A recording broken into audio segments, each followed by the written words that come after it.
빌립보서 4장 4절부터 7절까지 함께 한 목소리로 읽겠습니다. 빌립보서 4장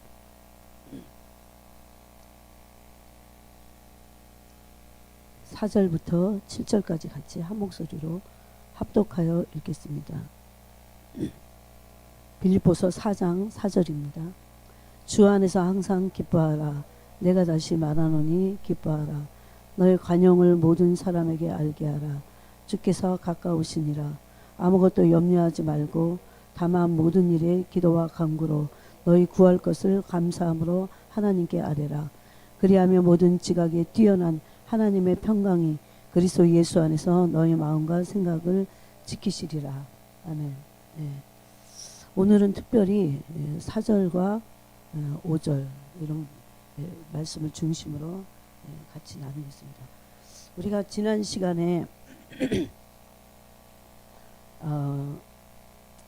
영의 세계에 들어가는 키와 영의 세계에서 있는 일들, 영의 세계가 혼의 세계나 육의 세계 말고 우리가 눈에 보이는 육의 세계 특별히 또 그리고 눈에 보이진 않지만 그런 그 타락한 혼의 세계에서 일어나는 거 말고 영의 세계에서 영의 세계를 들어갈 수 있는 키와 영의 세계에서 일어나는 일. 영의 세계를 들어가려면 그렇게 해야 되고 영의 세계를 들어가 보면 아 이런 영의 세계는 이런 것만 있구나 이렇게 알 수 있는 부분에 대해서 몇 가지를 나눴습니다.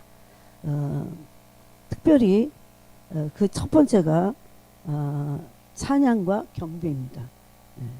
찬양과 경배요. 그 다음은 감사와 기쁨입니다. 이게 감사와 기쁨이 먼저인지 모르겠어요. 근데 감사와 기쁨입니다. 그러니까 이게 영의 세계를 들어가게 하는 열쇠와 같습니다. 그러니까 그 다음에 이제 세 번째가 항상 기도하는 겁니다. 쉬지 않고 기도하는 거죠. 이게 세 번째예요. 그 다음에 네 번째가 믿음과 순종이라고 했습니다. 순종 없이는 그래서 영의 세계로 들어갈 수 없고 이 땅에서 특별히 순종하지 않고는 성령님과 동행하는 그 영의 세계로 들어갈 수 없어요. 성령님과 동행하는 그 삶을 살 수 없다 이렇게 말씀드렸습니다. 이제 뭐 그 다음에 이제 어떻게 이제 말해야 되냐 뭐 이런 부분이 있긴 한데 그래서 이렇게 말할 수 있습니다. 우리가 감사와 기쁨이 없이는 영의 세계를 들어갈 수 없어요. 그러니까 많은 기도를 해도 감사와 기쁨이 없으면 혹시 은사는 있을지 몰라도 하나님의 은밀한 곳은 갈 수 없습니다. 찬양과 경배 없이는 하나님의 은밀한 곳까지는 갈 수 없습니다. 그런 부분을 우리가 나눴습니다. 근데 오늘은 그러면 그 감사와 기쁨과 찬양과 경배가 메인이에요. 물론 여기에 참 순종도 너무 필요해요. 순종도 참 필요한데 이미 감사와 기쁨과 찬양과 경배가 우리에게 순종하게 하기 때문에 이런 부분을 어떻게 하면 감사와 기쁨 안에 살 수 있고 찬양과 경배할 수 있으며 또 찬양과 경배를 한다는 것과 항상 범사에 감사하다는 의미, 영적 비밀 그것에 대한 그냥 우리의 뜻을 아는 것 말고 그 영적 비밀이 무엇인가 찬양의 영적 비밀은 무엇인가 이 부분을 오늘 좀 나누겠습니다. 찬양하다라는 말의 어원을 보면 칭찬하다, 찬미하다 뭐 이런 거 다 알죠. 근데 존경하다 이런 뜻도 있어요. 그 다음에 갈채를 보내다 그 다음에 특별히 인정하다 이런 뜻이 있어요. 찬양하는 것은 인정하는 것입니다. 찬양하는 것은 칭찬하는 거고요. 찬양하는 것은 존경하는 거예요. 찬양하는 것은 갈채 박수를 보내는 거예요. 지지하는 거죠. 그 다음에 찬양하는 것은 인정하는 겁니다.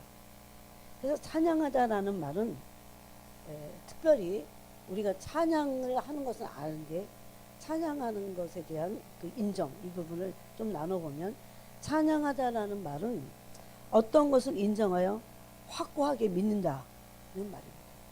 어떤 것을 인정하여 인정하지 않고는 이거 용납하는 거죠. 인정하지 않고는 확고히 믿는 것은 불가능합니다. 그래서 찬양하다에는 인정하다라는 뜻인데 그 인정하는 것은 확고히 믿게 하는 믿음의 기반이 된다는 겁니다. 그 인정한다는 말은 우리가 승인한 바를 내가 승인하는 거예요. 그걸 받아들이는 거예요. 그리고 또 공감한다는 뜻입니다. 사실은 영적인 세계에서 찬양 안에 하나님을 인정한다고 하는 것은 이거보다 더 확실한 뜻이 있긴 합니다. 그러므로 여기까지 그 찬양하는 가운데 하나님을 인정한다는 말은 어떤 삶의 난관이나 질병이나 심지어 질병까지도 어떤 재앙이 올 때도 그 주님을 찬양한다고 하는 것을 잃지 않는 겁니다. 재앙 가운데도. 그런데 여기서 그러한 그 곤란함이 일어났어요. 우리 삶에. 그 일어난 것을 인정하는 겁니다. 그래서 그 잠언서에도 범사의 주를 인정하라 그리하면 내 길을 지도하시리라 3장 5절에 있죠. 이런 말씀을 하셨는데 또 히브리서에 보면 히브리서 그 13장에 보면 그 하나님께 그 징계를 받을 때에 그 삶을 인정하는 그 의미에서 받아들이라는 말씀이 있습니다. 그러면 이것에 대한 이것을 이제 하나님을 범사에 인정하는 것과 그 다음에 찬양하는 것에 대한 그 관계를 말씀을 나누겠습니다. 여러분 오늘 말씀은 저를 포함해서 정말 들어야 되고 진짜 잘 되지 않는 영의 세계를 열 수 있는 키와 같은 것입니다. 이것이. 그래서 여러분이 오늘 이제까지 여러분이 해오셨던 분들은 근데 저희 교회는 그렇게 적극적으로 해오진 않은 것 같아요. 제가 볼 때. 저를 포함해서. 근데 여러분이 이것을 훈련해서 적극적으로 이것을 행한다면 그 열쇠입니다. 이것이 영의 세계를 여는 열쇠가 될 겁니다. 제가 이제 이따가 간증을 하나 읽어드리겠습니다. 그래서 찬양하다는 뭐가 어떤 의미가 있다고요? 인정하다 이런 뜻이 있습니다. 근데 인정하다는 것은 나한테 어떤 삶이 닥쳐도 그것이 재앙이든 어떤 삶의 난관이든 우리 살다 보면 뭐 어려운 문제에 봉착합니다. 예? 그것이 없는 인생은 없잖아요. 근데 그게 나의 죄로 인해서 온 질병과 가난과 재앙이든 그걸 죄를 그 인정하지 않으라 그런 소리가 아니에요. 죄를 인정해야 돼요. 그런데 또 하나 인정해야 될 게 있습니다. 그때 그 자체를 그 인정해야 됩니다. 이 일이 일어난 것을 주님 일어났고 것이. 여러분 왜 나한테 이것이 일어나? 이건 인정하는 게 아닙니다. 왜 나한테 이런 거 일어나? 왜 나는 여러분 제가 이제 요새 그 영상을 보다가 요새는 좀 이상한 영상들이 있더라고요. 그 암 환자들이 자기의 그 암을 극복하는 그래갖고 결국 죽어 그런 사람들도 많은데 그래서 한번 봤어요. 그랬더니 자기가 암을 어떻게 진행되고 있고 뭐 다 전이 되고 이런 것들을 그 남겨놔요. 뭐 결국 죽었더라고. 그래서 어떻게 됐나 막 궁금하잖아. 응? 그래갖고 보니까 조회수는 엄청 많아. 볼 필요 없을 것 같아요. 그 결국 죽었어. 근데 그 사람들이 주로 하는 얘기가 왜 내가 이런 병에 걸렸어? 그것도 제가 더 놀란 게 막 60대 70대는 그런 영상을 남겨놓지도 않아. 근데 20대들도 엄청 많아요. 여러분 그러니까 먹는 거 이런 거 다 조심해야 돼. 코로나 바이러스보다 더 무서운 거지. 몇 명 중에 한 몸격이라고 4명 중에 1명? 3명 중에 1명? 그냥 너무 많잖아요. 그래서 우리가 삶도 잘 살아야 됩니다. 또 그렇게 살지 못한 것은 하나님께 회개해야 됩니다. 죄를 인정하는 거죠. 근데 죄만 인정하는 것이 아니고 이 삶 자체에 나한테 일어난 일 자체를 인정하고 용납하라는 겁니다. 첫 번째는 그렇게 해야 돼요. 그렇게 하고 나서 그러면 이 문제들이 이런 난관이나 어떤 질병이나 재앙들이 어떻게 해야 이게 사라질 것인가 라는 문제와 여기 연관이 돼 있어요. 근데 이것을 사라지게 하기 위해서 할 필요가 있긴 있어요. 그렇지만 이것이 목적이 돼서는 안 되겠죠. 자, 그래서 이제 어떻게 해야 되냐면 이런 난관과 재앙들이 일어난 것을 인정하고, 그런데 첫 번째 인정해야 돼요. 왜 일어났어? 이렇게 하면 안 된다는 거죠. 인정해야 돼요.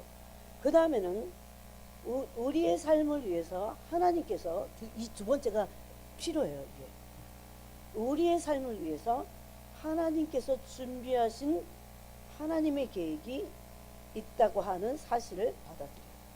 이건 굉장히 중요해요.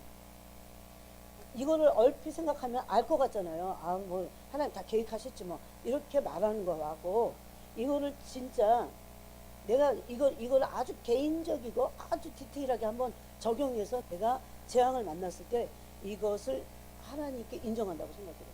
어떻다고요? 하나님께서 나를 위해서 준비하신 하나님의 계획이 분명히 있다, 이런 거죠. 그게 심지어 죄를 져갖고 징계를 받을 망정 그 안에 뭐가 있어요? 나를 위해서 나를 향하신 하나님의 계획이 있음을 인정해야 된다. 그래서 참 중요해요. 예를 들어서 그게 내 질병 말고 남의 문제야. 자식 문제일 수도 있고, 자식 문제는 내 문제입니다.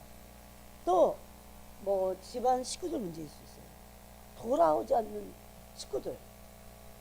여러분, 그것을 인정하고 언제까지 이래, 이런 거 말고, 이런 거는 이미 그거는 정말 100번 해도 어두움만 야기할 뿐입니다.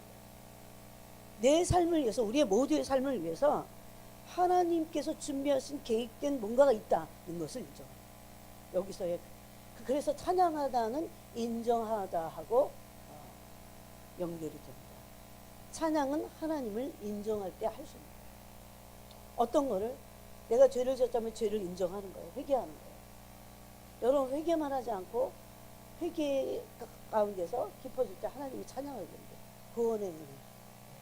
그리고 내게 일어나는, 하나님께서 어떨 때는 죄로 인해서 나를 징계하실 때도 있잖아요.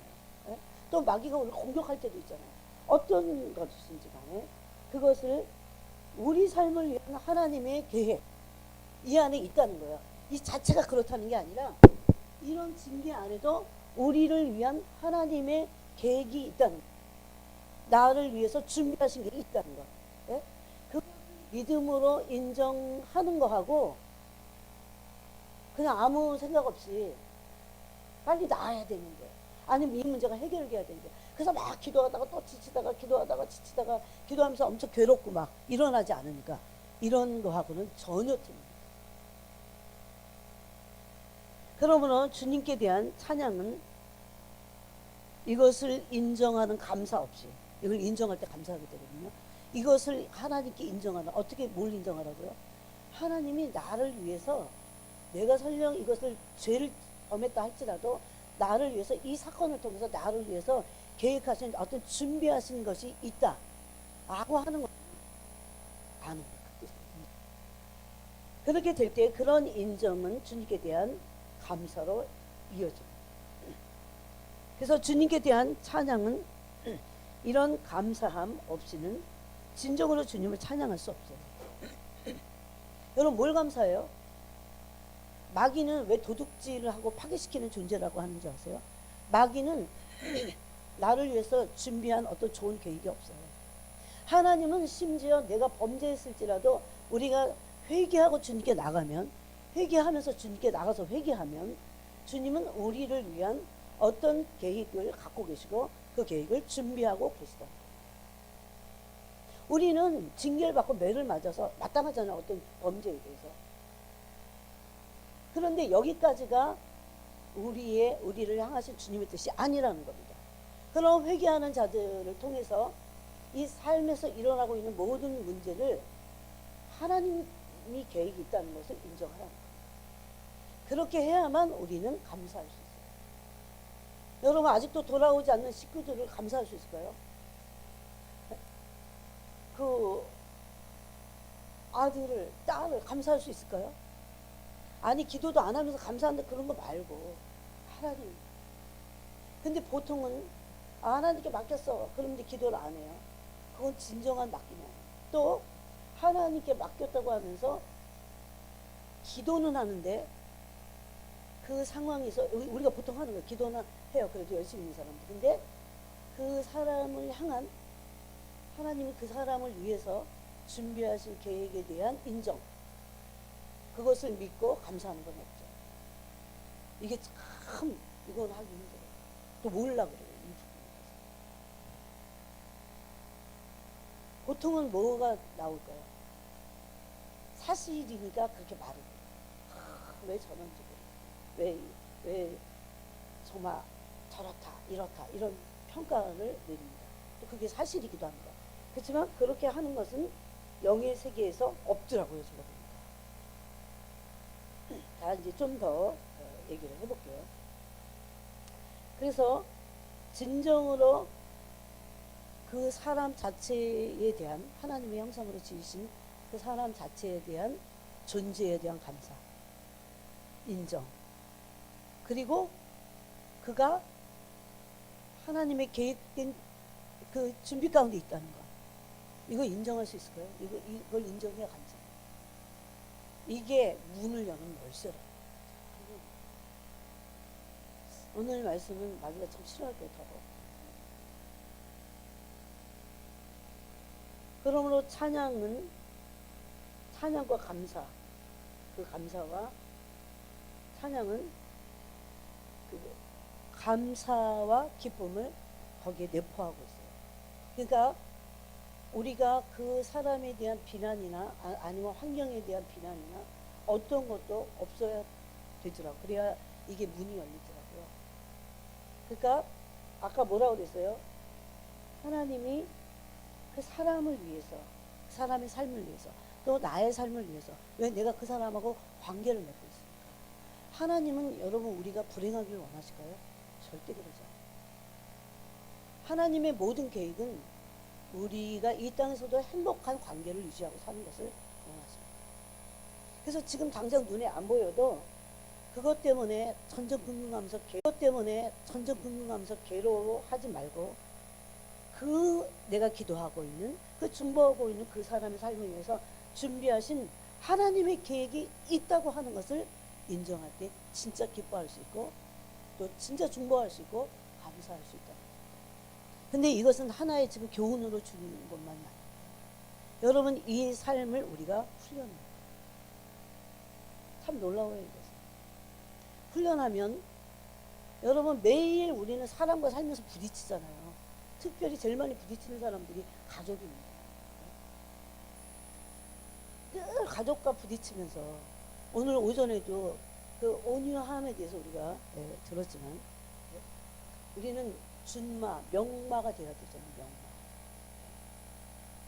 그렇게 하려면 이 뜻을, 하나님이 가지고 있는 이 계획된 뜻을 알고 있어야 돼요. 그것을 믿고 인정해야 돼요. 그래야 진짜 그 사람을 기뻐해 줄 수 있어요. 이것을 하긴 참 쉽지 않습니다. 즉 그래서 하나님을 찬양한다는 말은 우리가 찬양과 그 감사를 통해서 문을 연다 그랬잖아요. 네? 전능자의 그늘 안으로 들어갈 수 있다 그랬잖아요. 그런데 찬양한다는 말은, 하나님을 찬양한다는 말은 그러므로 일어나는 모든 일에 하나님이 관계하신다는 것을 믿는 겁니다. 부정적인 생각은 버려야 돼요. 사실.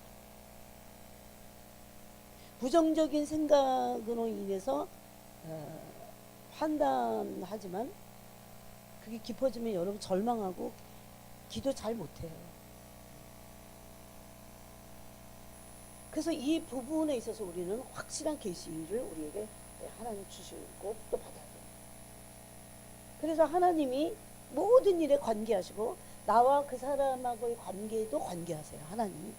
또 하나님이 나하고 하나님하고의 관계도 관계하시죠. 그래서 하나님이 모든 일에 관계하신다는 것을 믿고 의심하지 않는다는 말입니다. 찬양과 진정한 감사. 우리가 이렇게 하기가 쉽진 않지만 이것을 훈련해야 됩니다. 에베소서 1장 10절에 보니까 11절에 모든 일을 그의 뜻의 결정대로 일하시는 이의 계획을 따라 우리가 예정을 입어 그 안에서 기업이 되었다 이렇게 말씀하십니다.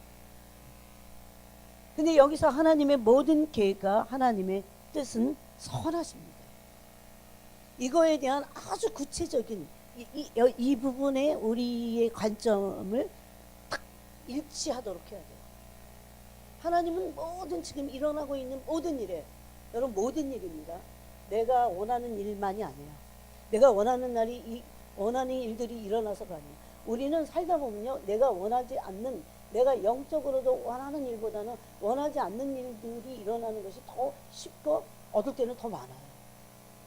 그러면 그 기간 동안에 우린 도대체 어떻게 해야 될까? 얼마나 괴롭겠어요? 그래서 우리는 낙심하고 절망할 수밖에 없어요. 그리고 남의 일어나는 일에 대해서도 시큰둥하고, 그리고 오히려 잘됐다 이렇게 생각할 수도 있어요. 우리의 그 훈련되지 않은, 또 꺾어지지 않은 자아를 가지고 우리 안에 사실 악함이 참 많거든요. 그래서 이 말이 참 중요합니다. 하나님을 찬양한다고 하는 것은 일어나는 모든 일에 하나님의 관여하신다는 것을 믿어야 돼요. 왜? 하나님 모든 일을 계획하시는 대로 하시니까. 믿고 의심하지 않고 감사. 그럴 때 찬양할 수 있다는 말입니다. 여러분, 때로는 이해할 수 없는 일이 일어납니다. 근데 이해할 수 없는 일을 이해가 안 간다고 그 포인트에만, 그 순간에만 머물러 있다면 우리의 신앙은 절대 진보할 수 없어요. 마귀는 이상하게 이런 거를 흔들어 버려요. 이해할 수 없는 일이 일어났어요. 그러면 거기에 이해할 수 없어. 그래갖고 왜 일어났어요? 너무 거기에만 치우쳐갖고 우리의 신앙이 진보하지 못하도록 합니다. 물론 하나님 앞에 때로 이 일이 왜 일어났습니까, 주님? 제가 얻어야 될 교훈은 무엇입니까? 이렇게 묻기 위해서는 우리는 물어봐야 돼요. 그렇지만 부정적인 의미에서 왜 일어났어? 이해할 수 없어. 이런 태도를 가지고는 신앙의 진보를 이룰 수 없다는 겁니다. 믿음을 가질 수 없다는 겁니다. 이것은 참 중요한 말씀이에요. 즉 우리가 이해한다고 하는 것이 때로는 하나님과의 관계에서 하나님과의 관계에 장애물이 된다는 겁니다. 그럼 우리가 이해해야 될 것은 무엇일까요? 첫 번째, 다만 하나님이 무엇을 지금 하고 계신다.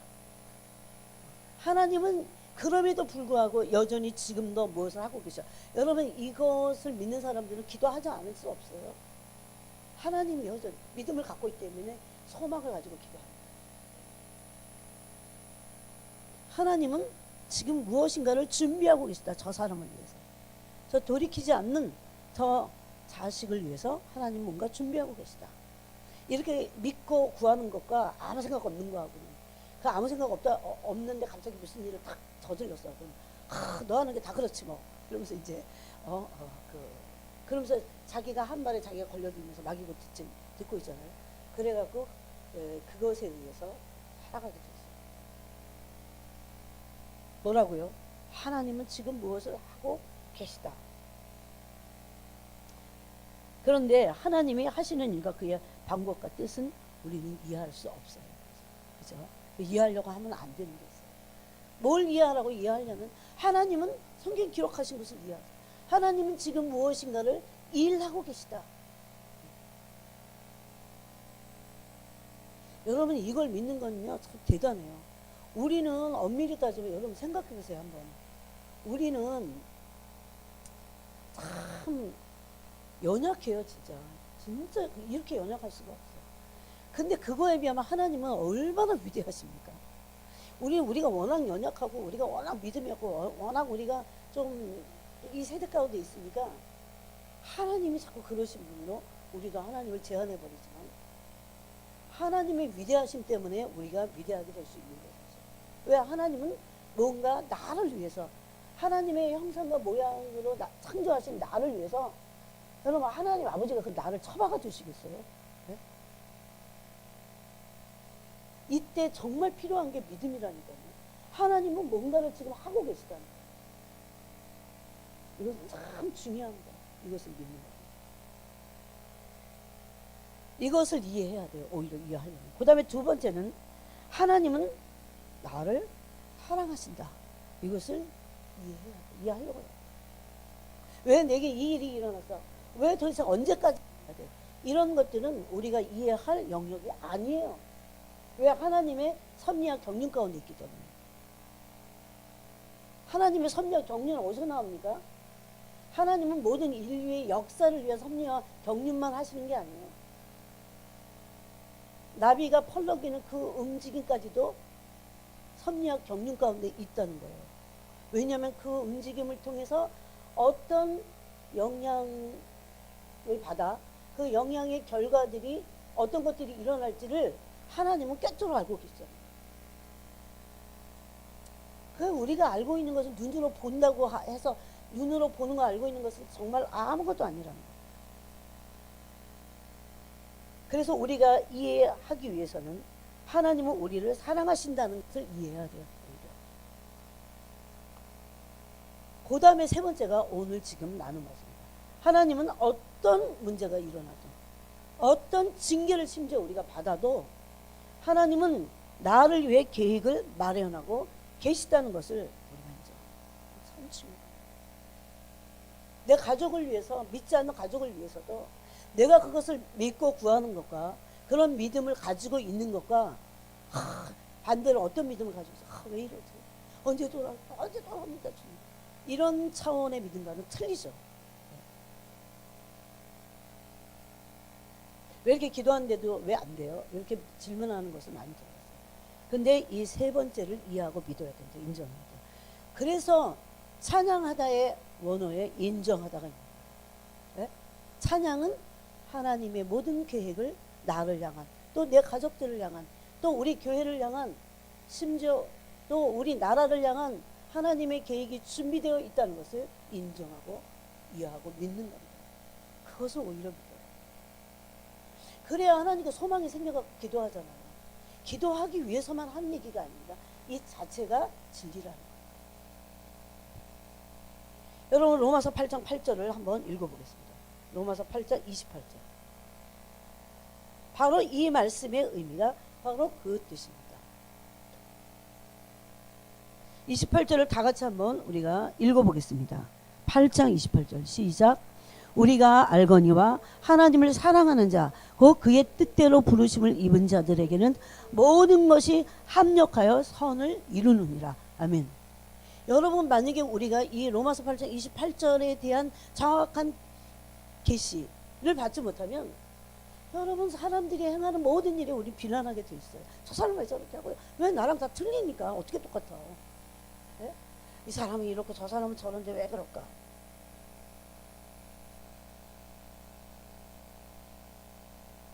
그래서 이것을 인정해야 진정으로 찬양과 감사를 할 수 있어요. 이것은 문을 여는 것입니다. 그래서 가치관을 바꿔야 돼요. 오늘부터 나의 삶에서 일어나고 있는 모든 관계와 심지어 그것이 징계고 어떨 때는 마귀가 우리에게 뿌려놓은 어떤 잘못된 어떤 우리를 속여가는 어떤 악한 것일지라도 하나님은 우리가 어떻게 믿어야 돼요? 하나님 날 사랑하셔. 내가 회개할 거 있으면 물론 하는 거죠. 당연히 하는 거죠. 그러면서 무슨 믿음을 잃지 않는 겁니까? 이런 이해를 통해서 하나님은 이 모든 일에 하나님의 계획을 갖고 계시고 하나님이 뭔가 마련된 뜻이 있다는 것을 인정하는 거예요. 그러고 나서 감사합니다. 찬양하는 거예요. 왜 그렇게 이루실 하나님, 그렇게 이루실 주님을 감사하고 찬양하는 거예요. 그래서 이게 분리되어 있지 않다는 거예요. 어떤 사람이 감사하는데 찬양하지 않으세요? 어떤 사람이 찬양은 하는데 막 감사가 없어. 그거는 있을 수 없어요. 잠언 3장 5장에 또 보니까 범사의 그를 인정하라. 왜 하나님을 그냥 인정하라 이러지 않고 범사라고 했을까요? 범사의 코비드 19도 인정해요. 범사의 주님, 범사의 그를 인정하라. 그리하면 내 길을 지도하시리라. 이 말씀은 우리의 삶에 있어서 영원한 진리예요. 여러분, 즉 하나님의 계획을 인정하는 것입니다. 나를 향한, 또 우리 가족을 향한, 또 우리 부모님을 향한, 내 친척들을 향한 하나님의 계획이 있음을 인정하는 겁니다. 여러분, 내가 쫓아다니면서 그걸 막을 수도 없고 잔소리해갖고 되는 것도 아니고 아무 관계만 나빠집니다. 그런 아직도 내 눈에 차지 않는, 믿음으로 봤을 때 돌이키지 않는 그런 온전치 않은 수많은 일들을 어떻게 우리가 그걸 감사할 수 있냐고요. 그러면서 결국 궁극적으로 하나님의 일은 왜 안 되는 거죠? 이렇게 해서 우리의 믿음은 하나님과 같이 갈 수 없고 장애물이 되어버릴 수밖에 없어요. 수많은 일어나는 모든 일, 부정적인 일들이 이 세상에 얼마나 많아요.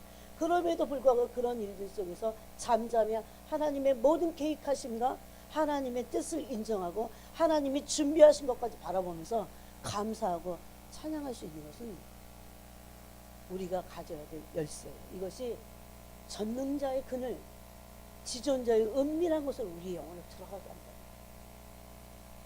속히 문이 열려요. 열쇠야 이것이. 그래서 하나님의 계획을 인정하고 현재의 하나님께 감사해야 됩니다. 그런 모든 일이에요. 범사에 감사하라 하신 뜻입니다. 미래의 삶을 완전히 위탁해 드리는 거예요. 이게 진짜 믿음.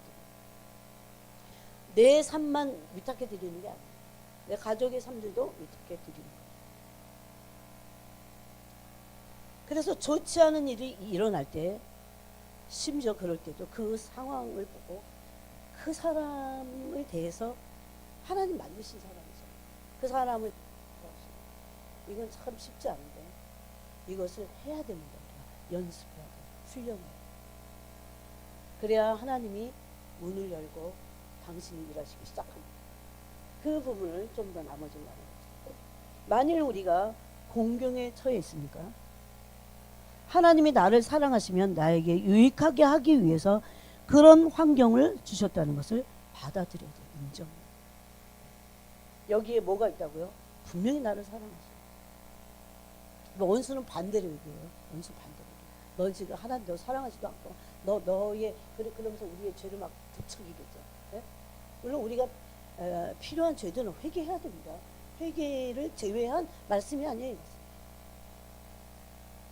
거기에만 근데 머물러 있으면 안 되죠. 그러면서 반드시 하나님은 나의 유익을 위해서, 우리 가족의 유익을 위해서 그런 환경을 주셨음을 인정하라는 거예요. 왜냐하면요, 우리가 생각하는 것이나 우리가 뭐 이렇게 계획하는 이런 것들은요, 상상할 수 없는 계획과 뜻을 갖고 계시더라고요. 영적인 세계에서. 이게 139편에 있는 말씀입니다. 좀 이따 그 말씀을 나눕니다. 그렇게 될 때 이것을 받아들이고 인정하게 되고 또 이해하려면 이걸 이해해야 돼요. 이걸 이해하게 될 때 하나님께서 우리의 삶에 부여하신 것을 오히려 지금 일어나고 있는 일을 감사할 수 있다. 자, 제가 한번 이 부분을 읽어보겠습니다.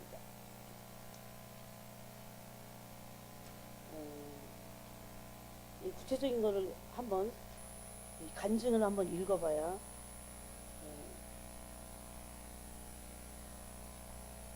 우리가 더 구체적으로 이해할 수 있을 것 같아요. 어떤 크리스찬 부부에게 두 아들이 있었습니다. 그중 한 아들은 그들의 자랑이며 또 즐거움이 되고 있었죠. 그 아들은 부모와 함께 살면서 온화하고 즐거운 신앙생활을 가지고 있었습니다. 한 번은 내가 그들과 저녁을 같이 하고 있을 때 그 부부는 나에게 그들의 큰 아들은 반항아이며, 그러니까 이제 반대에 있는 아들, 주님께 돌아오지는 않는 아들에 대해서 말하는 거예요. 반항아이며 집을 떠나 있다고 이야기를 하였습니다. 큰 아들은 대학을 우수하게 졸업하였지만 부모와 기성사회에 반발하여 생의 뚜렷한 목적도 없이 히피가 되어 시골에서 방황하고 있다고 했습니다. 우울해 보이는 그들 부부는 나에게 조언을 부탁했습니다. 나는 하나님이 이러한 아들을 주셔서 그의 구원을 요구하는 두 부모의 기도에 대답하고 계심을 믿는다고 이야기하였습니다. 그래서 이제 이렇게 얘기했어요. 조언은 어떻게 했냐면, 만일 두 분의 기도가 진실하다면 아들의 이와 같은 삶이 하나님이 당신들과 또 그 아들에게 가장 좋은 것으로 알고 계심을 확신하십시오. 이게 되게 이거 번역을 잘못해서 그래. 되게 어렵게 번역을 했어요. 라고 말했습니다. 즉 하나님이 그 아들에 대한 계획을 갖고 계시니까 그것을 인정하고 믿고 그 아들에 대해서 감사를 하는 아들 주시기 위해서. 뭐 이런 얘기하죠. 잘 알겠습니다. 아버지가 말했습니다. 우리는 아들이 잘 되기만을 바라고 있으며 이것이 주님이 우리들 모두를 위한 그의 방법이며 뜻일 것입니다. 그래서 아들이 돌아와서 관계가 잘 되는 것이 하나님 뜻이잖아요. 근데 그 문을 여는 열쇠가 부모들한테. 우리는 그 저녁 식탁에서 바로 이것을 했어요. 그랬고 서로 손을 잡고 주님이 최선의 방법으로 그의 계획을 이 아들에 대해서 행하고 계심에 대하여 감사하는 기도를 하였습니다. 그 후로 두 부부는 안심하며 새로운 평화를 느꼈습니다. 그 후 얼마 안 있어 그들 부부에게서 편지가 왔습니다. 그 모임 이후로 두 부부는 그들이 잘 이해할 수 없었지만 꾸준히 주님께 아들의 삶에 대해서 이렇게 돌아오지 않는 방황하는 아들의 삶에 대해서 감사 기도를 드렸습니다. 그러던 어느 날 큰아들은 오토바이 사고를 내어 다리를 크게 다쳤습니다. 잠시 불구자가 된 그는 잠시 얼마간 집에 돌아와 있기를 작정했습니다. 그는 부모에게 그가 시골 여러 곳에 진 빚을 갚지 못하고 있다고 이야기했습니다. 만약에 이제 우리가 이쯤 되면 그 전에 기도했던 거 보면 난리 나지. 아유 내 팔자야 막 이러면서 예? 난리 난 거잖아요. 그러니까 끝까지 가야 돼. 끝까지. 지금 주님은 뭔가 일을 해나가고 계시니까. 그들 부부는 그 일로 주님께 기도하고 그 이 모든 사건에 주님이 관계한다면 아까 관계하신다고 그랬잖아요. 여러분 그걸 믿으세요. 하나님이 진짜 관계하실까요? 관계하시죠. 걔가 그런 일을 해도 하나님 관계하고 계시는 거야. 근데 그것이 현실화되는 것은 우리의 믿음. 그래서 믿음이 너무너무 중요해요. 내가 만약에 관계가 뭐고 무슨 관계야 호적에서 파버릴 거 그럼 그게 믿음이야. 예? 왜 한국 사람들이 이런 거 잘 못해요? 서양 사람들 결정을 지었습니다. 그래서 부모가 갚아주는 거죠. 그리고 채권자 한 사람 한 사람에게 감사하면서 그 빚을 모두 다 갚아 주었습니다. 그 아들은 놀랐습니다. 그는 끄지람을 듣고 자기 빚은 자기가 다 알아서 갚으라고 할 줄 알았는데 의외로 그의 부모는 침착하고 자애로웠습니다. 그의 삐뚤어진 옷과 흐트러진 머리를 받아주는 것 같았기 때문입니다. 이런 부모가 필요해요. 이런 부모만 있다면 그 자녀들에 대한 하나님의 계획과 뜻들이 다르죠. 어느 날 이걸로 끝나지 않았어요. 어느 날 오후 몇몇 젊은 그리스도 청년이 둘째 아들을 신방하러 그의 집에 왔습니다. 그 착한 둘째 아들. 큰형은 그들이 찾아오는 것이 심히 못마땅했지만 발이 아파서 집을 나설 수도 없었습니다. 그 젊은이들은 예수 그리스도의 행적과 우리의 생활 가운데 역사하시는 주님에 대하여 열심으로 나눴습니다.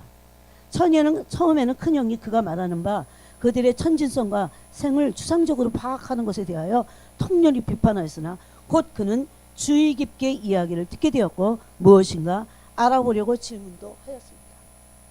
그날 오후가 채 되기도 전에 그는 그의 삶을 그리스도에게 의탁하게 되었습니다. 그의 부모는 아들의 삶이 너무도 빨리 그리고 완전하게 바뀌었고 기쁨에 차서 편지를 나에게 하였습니다. 큰아들은 그의 몸을 바쳐 주를 따르며 주를 섬기게 된 것입니다. 그는 열심으로 성경을 공부하였으며 얼마 안 돼 성령 세례를 자원하여 받았으며 예수 부활 이후 첫 오순절 예수의 제자가 겪었던 경험을 하였습니다.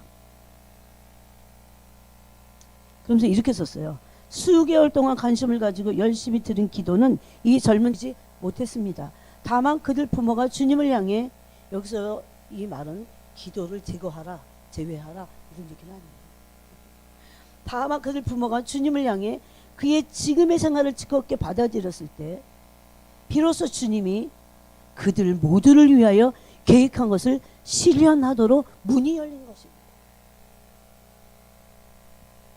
좀 놀랍죠? 근데 이게 성경에 있더라고요. 우리가 얼마 전에 이 부분을 역대하 20장인가요? 조금 더 볼게요. 나눴습니다. 지금의 삶을 받아들이고 이해하고 믿음으로 맡기면서 하나님 찬양합니다. 아무것도 할 수 없을 때, 아무것도 할 수 없는 시점에서, 아무것도 할 수 없는 일일 때, 가망성이 없어 보이는 때도 바뀌지 않는 것 때문에 일반적으로는 절망하거나 좌절하면서 다 놓칩니다. 근데 이건 우리가 모르고 있는 거예요. 우리가 모르고 놓친 것이 영적 세계에서는 비밀의 문을, 영의 문을 여는 열쇠랍니다.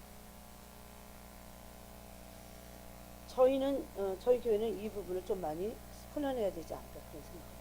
즉 바로 그 일을 인정하고 그게 범사의 주님을 인정하는 거예요. 일 속에 사람도 인정하는 거예요. 사람 인정하는 거예요. 진짜 그 일을 가지고 하나님 앞에서 진실로 감사해야 됩니다. 근데 우리는 그 일 자체에 대해서 기도는 해도 진실로 한 번도 진짜 감사는 못했다는 게 문제죠. 여러분 시편 100편에 보니까 감사함으로 그 문에 들어가요. 찬송함으로 그 궁정에 들어가서 그에게 감사하며 그 이름을 송축할지어다. 감사를 이런 의미를 가지고 한다는 겁니다. 그냥 무조건 아무것도 모르는데 문을 열려고 감사한다. 이거는 조금 본질적이지 않아요. 네? 그래서 이 본질을 아는 겁니다. 우리는 하나님의 전능하심과 절대 주권 앞에서 하나님의 신실하신 사랑을 믿고 진실로 감사하는 겁니다. 또 진실로 하나님의 성품을 이해하고 감사하는 겁니다. 그 일에 대해서, 그 환경에 대해서, 심지어 그 징계에 대해서, 심지어 그 사람의 잘못에 대해서, 그 사람에 대해서, 그 사람 존재에 대해서 이해합니다. 그럴 때 문이 열립니다. 그렇다고 전혀 교훈을 주지 마라 그런 얘기가 아니에요. 이런 마음 없이 안 된다는 거예요. 필립보서 4장 4절부터 6절에 보니까 이런 말씀이에요. 오늘 우리가 읽었지만 우리가 그 고난에 대해서 하나님의 주권적인 사랑을 이해하고 감사하고 찬양할 때 하나님의 전능하심이 풀어지기 시작한다는 거예요. 하나님의 전능하심. 여러분 그렇게 따지면 우리가 문을 못 여는 이유는 우린 굉장히 부정적이에요. 소극적이에요. 여러분 불평과 하나님께 대한 감사와 찬양이 없고 하나님을 인정하나 하나님의 절대 주권과 하나님의 개입된 뜻과 계획된 뜻과 그 계획된 뜻 안에서의 하나님의 준비하심을 믿지 못하는데 어떻게 우리가 하나님을 찬양하고 감사할 수 있을까요? 그래서 문이 열려지지 않는다. 그런 자녀들의 상태를, 그런 환경을, 그런 관계를 하나님의 완전하신 계획을 실행하심을 믿어야 돼요. 그 속에서 하나님이 당신의 완전하신 계획, 어떤 계획이요? 하나님 완전한 계획을 갖고 이걸 믿는 겁니다. 사랑을 의지해서. 여러분 이것은 어떻게 보면요, 엄밀히 따지면 나에 대해서 먼저 해요. 우리는 나를 인정하지 못하잖아요. 하나님이 인정하시는 그런 나로 나를 인정하지 못합니다. 하나님이 나를 완전하신 계획 가운데 갖고 계시다. 나를 향한 완전하신 계획을 갖고 계시고 완전하신 계획을 실행할 그 준비를 지금 하고 계시다는 것을 믿어야 된다. 하나님을 사랑하고 믿는 이에게 모든 일을 선으로 베풀 수 있는 주님은 그런 능력이 있으십니다. 여러분 우리의 생활이 비록 비통해도 심지어 관계가 없이 이런 비통해도 그런 거에 관여하지 말고 너무 거기에만 꽂혀 있으면 안 된다. 범사에 감사하기를 하나님은 원하십니다. 이게 로마서 8장 28절의 진정한 의미입니다. 하나님의 완전하신 계획, 그 누구를 향한, 우리 가족을 향한, 내 아내를 향한, 남편을 향한, 나를 향한 완전하신 계획을 믿고 하나님의 나를 향한 그 사랑을 믿고 하나님이 무언가를 지금 준비하고 계시다는 것을 믿을 때 우리는 하나님에게 온전히 올인할 수 있어요. 그리고 감사할 수 있어요. 즉 하나님이 일하고 계심을 믿는다. 하나님 지금 완전한 계획을 갖고 계시고 그냥 가만히 계시는 게 아니라 일하고 계시다. 더 나쁜 일이 일어날 망정 일하고 계시다는 것을 믿는 겁니다. 아직 드러나지 않은 것입니다. 그래서 그 계획을 믿고 범사에 하나님께 감사하라는 겁니다. 그러면 나의 삶에 나의 가족에게 주님의 능력이 비로소 그때 나타나기 시작합니다. 자, 우리 역대하 20장을 한번 보겠습니다. 우리가 그 전에 한번 읽었던 말씀이에요.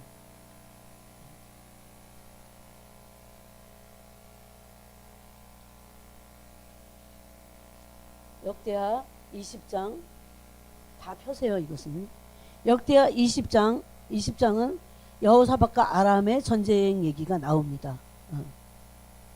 그래서 여호사밧이 두려워갖고 3절에 보니까 여호와께로 낯을 향하여 간구하면서 금식하고 또 다 백성들과 함께 금식을 공포했어요.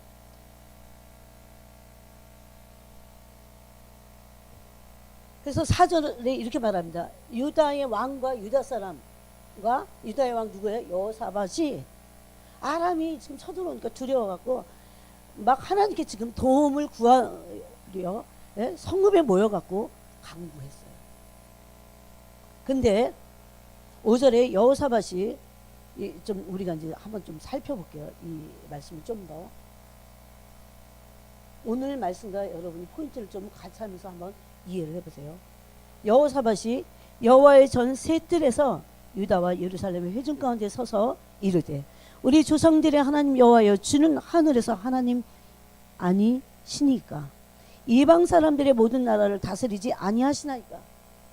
유다뿐만 아니라 이방인들까지 또 다 하나님이 다스리는 백성들이지 않습니까? 이런 소리예요. 주의 손에 권세와 능력이 있사오니 능히 주와 맞설 사람이 없나이다. 우리 하나님이시여 전에 이 땅 주민을 주의 백성 이스라엘 앞에서 쫓아내시고 그 땅을 주께서 사랑하시는 아브라함의 자손에게 영원히 주지 아니하셨나이까. 지금 이제 언약을 들춰서 하나님께 말씀드리는 거예요. 그러면서 쭉 계속 기도했어요. 그런데 정말 놀라운 사건이 기록됐어요. 20절에 보니까.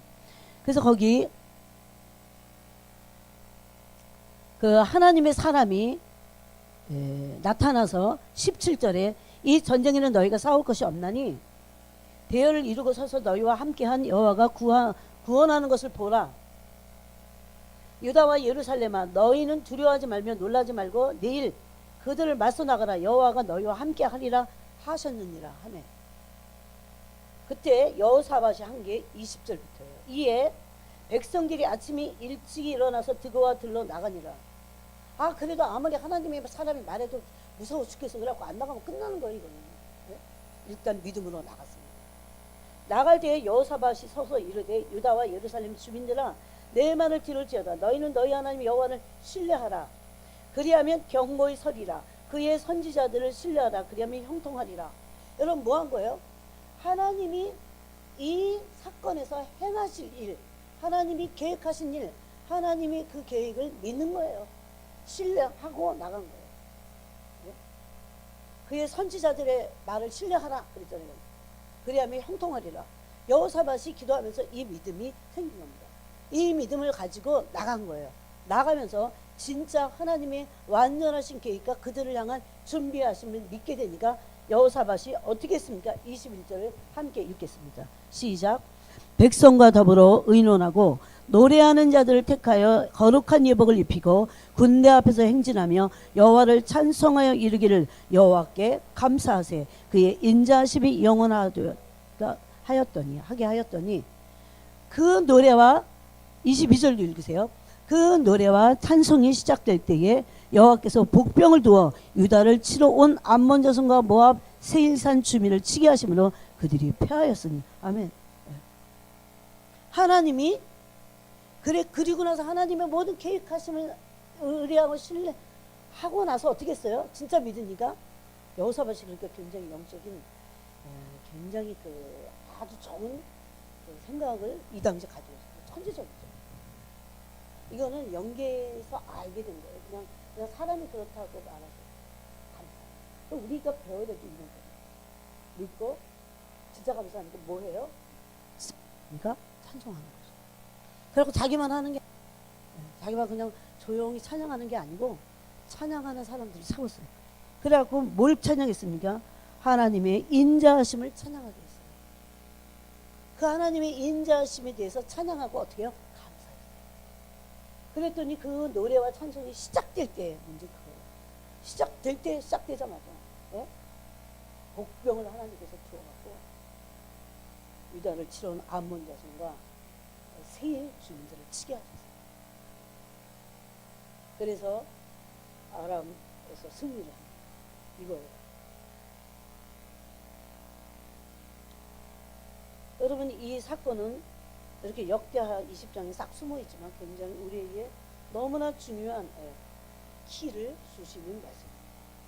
시편 100편 1절 이하에도 보면 하나님은 우리를 지으신 분이기 때문에 하나님은 우리를 안다고 말씀하십니다.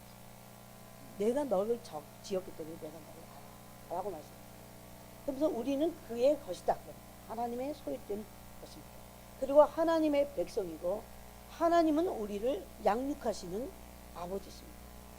하나님의 백성이 기르시는 양이로다 그랬잖아요. 그 양은 하나님의 자녀라는 거예요. 하나님은 아버지로서 자녀를 양육하시는 아버지라는 거예요.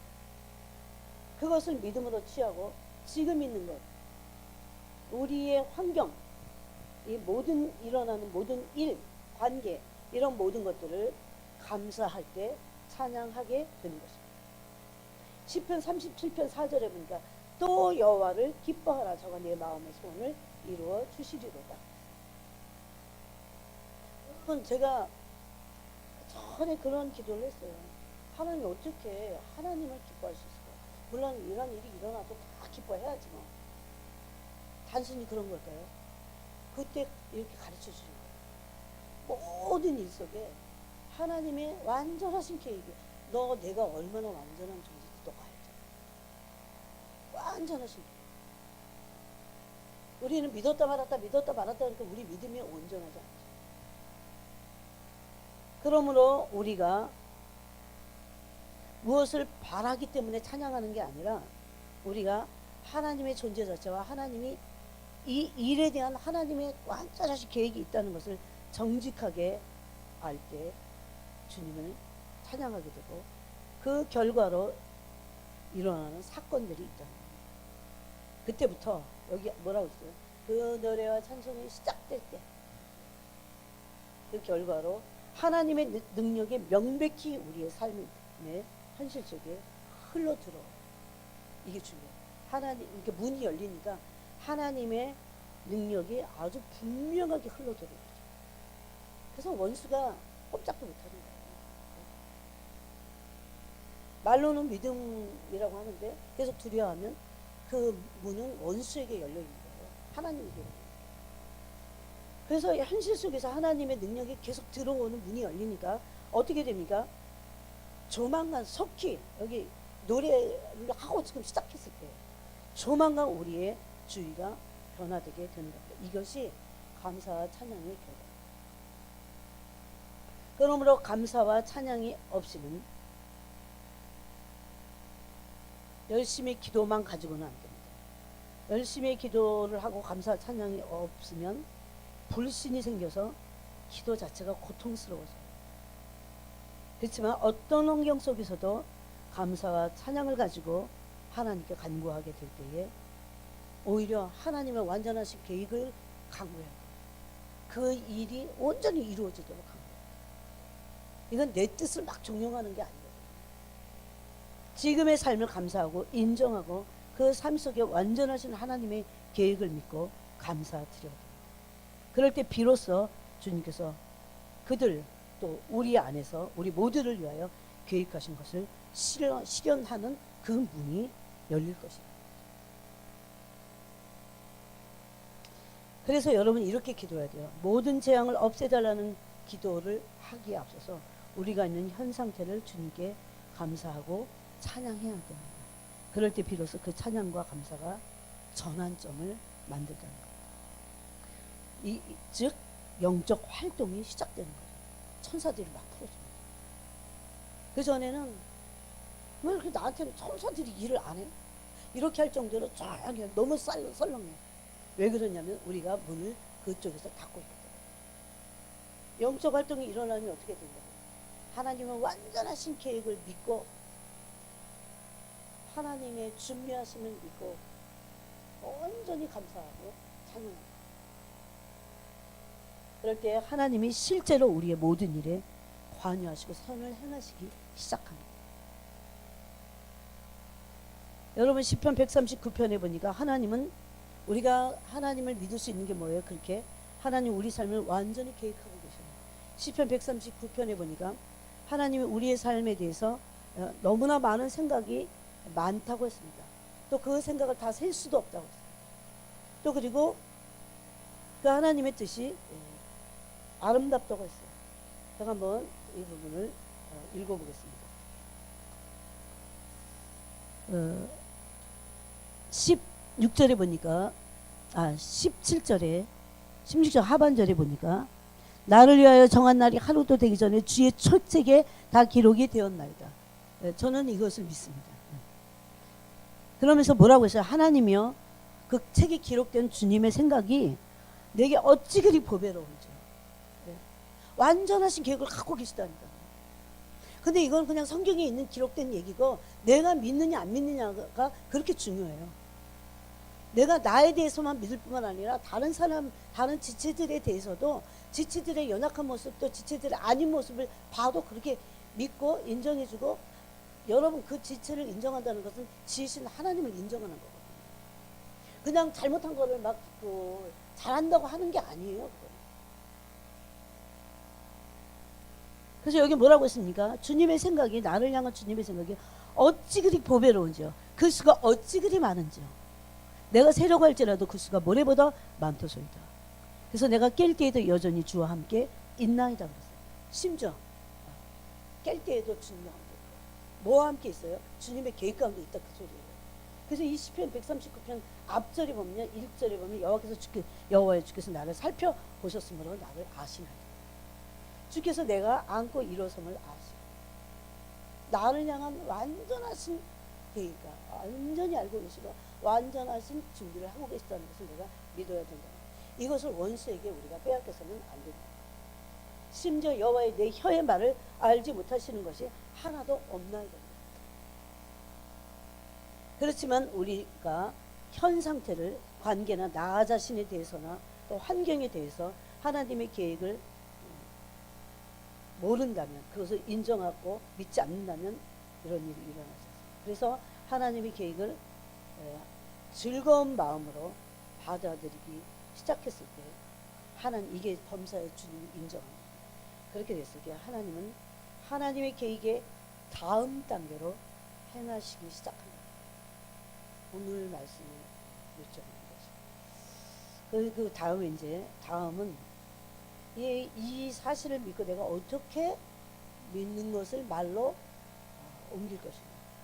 그냥 막 그렇게만 되라고 막 말로 막 얘기한다고 되는 게 아닙니다. 그 부분을 다음 시간에는 나누도록 하겠습니다. 기도하겠습니다. 하나님 아버지, 우리가 찬양과 감사는 주님의 영적인 문을 여는